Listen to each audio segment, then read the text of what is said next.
Assalamualaikum Sadriddin Efendi. Germaniyanın München şehrinde yaxşı görüştük. Germaniyaga hoş geldiniz. Aleyküm assalam, hoş bulduk. Bunda olsa Sadriddin Efendi, bu sizning ayolınız bu Qozog'istondan ketgandan keyin lagerga tutilgan. Shundaqmi? Shundaq. 2007-yili biz Misrda to'y qilib Qozog'istonga kelib, 2016-yilgacha aramizda 3 farzandimiz bor. Shu 2016-yili vatanga bir haftalik kirib ketgan ayolim hozirgacha mana 6 yil, 5 yildan oshdi, 6 yil qarab mangdi. Hozirgacha tuzuk bir xabari yo'q endi. Bu sizning ayolınız şu bir haftalik vatan qaytgandan keyin Xitoy hukumati ayolingizning lagerisi oldimi? 2016 qaytib kirib ketgandan keyin 2017'de 3-oyning 17-sigacha uyda bo'ldi. Ammo band nazariyat ostida bo'ldi. Pasportlarini tatib oldi. Vaqtcha aloqamiz bor edi. 2017 3-oyning 17-kuni shu lagerga achir ketgan. Shu lagerga kirganda bu telefonni yenditdi. Shu lagerga kirib 2 haftadan keyin telefondan ma'lumotdi. Shu peti biz 3 yil lagerda yatqanini anladık. Lagerdan chiqibmi bir yilgacha bizga aloqaga chiqmadi. Ya'ni ayolingiz unda bo'lsa lagerdan qachon qo'yib berdi Xitoy hukumati?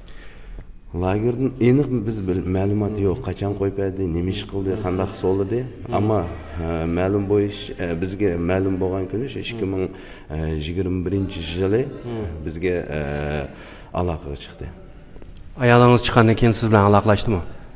Chiqiblam aloqalashmadi. Shu qachon endi ular lagerni chiroylilashtirib o'rganish, tarbiya berish degan bir nima maktab bitadi. Biz maktabdan chiqqanimga bir yildan oshdi degan shu vaqtda. Andan keyin butkul ozodlik chiqdimi? Qanday bo'ldi? 2021 yo'q. Maktabdan chiqqandan keyin ham tuzuk aloqalashamadi. Shu endi fursat kelsa, fursat yar berganda aloqaga chiqaman deb o'zi xabar berib turdi. Bir oyda 2 qatim aloqaga chiqib turgan vaqtlar bo'ldi. Ammo xalqan vaqtda ya men aloqalashamayman ya o'zim unda aloqalash mumkinchiligi yo'q. Unda erishamadik. Undan keyin ayolingiz qo'yib aytgandan keyin hozir hamda ayolınız bilan hozir aloqangiz bormi yo'qmi? Oxirgi qatim mening mush 2022-yil 2-oyning 10-kuni mening tug'ilgan kunimga tabriklab telefon qildi ekan. Shu vaqtida 2 kun, 3 kun uda aloqalashdi. Shu 2022-oyning 13-i oxirgi qatim aloqaga chiqqan payt mana shu 4 oyga yaqin bo'ldi, aloqaga chiqmadi. Oxirgi qatim aloqalashgan vaqtda sizning tug'ilgan kuningizni tabriklashdan sirt yana boshqa bir paranglar bo'ldimi? Men tabriklagandan keyin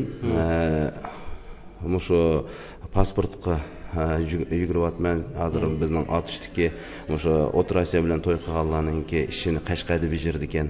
Shu Qashqarga kiraman degan xabarni angladim. Ha bo'pti, Qashqarga kirib chiqdi, aytisiga chiqib, shu Qashqardagilar shu otishdiki Guanjodan dedim, shu Qozog'istonga haqiqatan to'y qilgan isbotingni ochiqsang, shuning bilan Qashqarda bajarib birimiz degan gapni dedi. Shuning bilan Qashqarga kirib ketganini bilaman. Uningdan keyin aloqaga chiqmadi. Bu hozir siz unda bo'lsa hozir Xitoy hukumatidan nimani talab qilasiz? Endi bizningki xususan o'zimga shaxsan talabim ayolimni qiynapamni bilmayman nimaga sotildi. Hech qanday sotning hukmi chiqmagan bir holatda 19-20 yilga sotilib yetibdi. Endi men buning sababini tushundimmi? 19 yil kesilganligining sababi bormi yo'qmi? Xitoy hukumati tushundimi buni? Yo'q, buni tushundimdi. Mana men uni nima uchun talab qilyapman deganda, ya'ni ayolimningki Qozog'istonga chiqmamsan deganda ko'ziga yosh elib, shu ayolim bilan bir ayolimningki biz Misrda o'qigan, biz qaytib kelgandan keyin mening qiyni inim ayolimning inisi Misrda 3 yil o'qigan. Shunda yaxshi bola umi lagerga 3 yil yetib chiqibdi. Endi qiynapam turmada bo'lgandan keyin ayoliga bolja qilsa qarmay shu qiyshig'im bo'lmabdi lagerdan chiqqandan keyin. Shu inimga qarayapman deb ko'ziga yosh elib shundoq degan.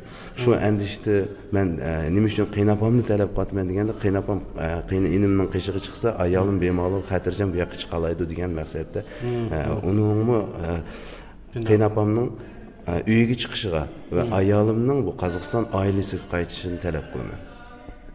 Sizning balalaringiz hamda siz dedingiz hozir 6 yil bo'ldi shundaqmi? Shundaq.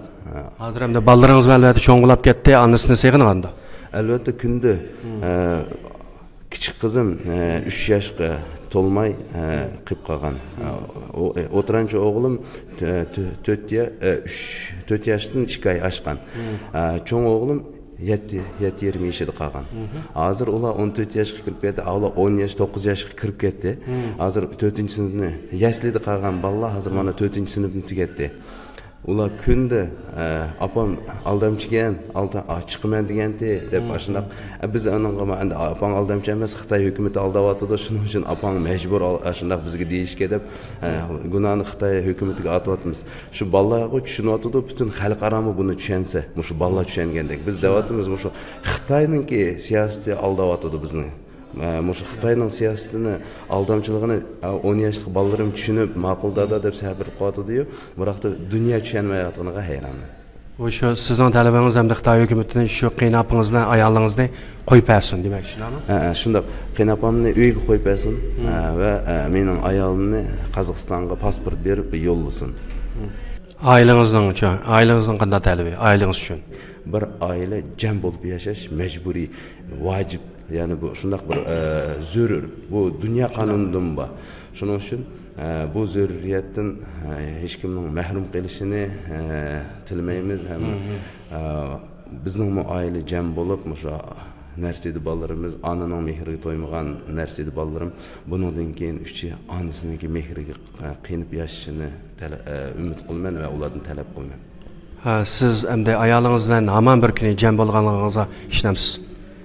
Onun işinimi, imanım kamil, işencim kamil. Rahmet ondan sizlerden ben. Rahmet, sizlerime rahmet. Assalamu alaikum. Biz abamızın 3 yıl kömürdük. Xitoyga nemişke abamızın koypamazlar. Nem günahsı, nem tutoldunlar. Nemişke koypamazlar, nemişke.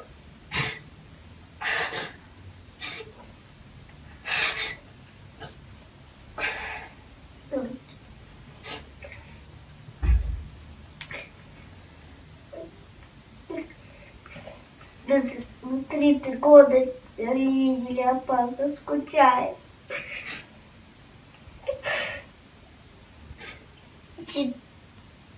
Китайцы, отпустите нашу маму, мы соскучились по ней.